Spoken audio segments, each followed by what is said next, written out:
That ruling would have a significant impact on Georgia's abortion laws. Fox 5 political reporter Claire Sims joins us now with a look at where things stand in our state. Claire. Yeah, it was almost exactly 3 years ago today that Governor Brian Kemp signed Georgia's heartbeat bill into law, but it's never gone into effect. And this ruling could change that almost instantly. We can protect these fragile, small people that are the most helpless members of our human community. State Representative Ed Setzler says he believes the Supreme Court is righting a wrong of the past. Setzler was the primary sponsor of Georgia's heartbeat abortion bill, which Governor Brian Kemp signed into law back in 2019. It banned most abortions after a fetal heartbeat is detected at around 6 weeks gestation.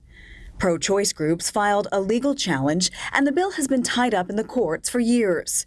But now it could go into effect if the leaked Supreme Court draft opinion that would strike down Roe v. Wade ends up as the court's final decision. It is a draft, not just any draft, a first draft. Drafts change drastically between the first draft and what the public usually sees. Fred Smith Jr. is a law professor at Emory University with a focus on constitutional law. He says it's important to keep in mind this opinion was from February, and the arguments within it, along with the votes supporting it, could shift. Smith says if it stands, though, it will have significant political implications, particularly in Republican-led states where lawmakers may try to pass even more restrictive bans. I would be excited to have the conversation. I think but again, let's not prejudge where we are. Let's let the court rule. But I do think we can recognize that life begins at conception. All children are worthy of protection.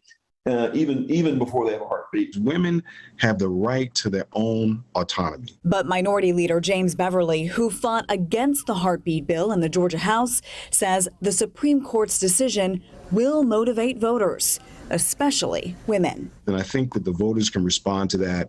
And I think that women are going to send a real message, not just for the governor's office, but also the State House and the Senate.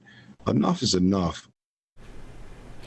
Now, again, Leader Beverly says he feels like this will really energize voters. He even thinks that Democrats could flip the Georgia House this year. Tom? All right, Claire, thanks.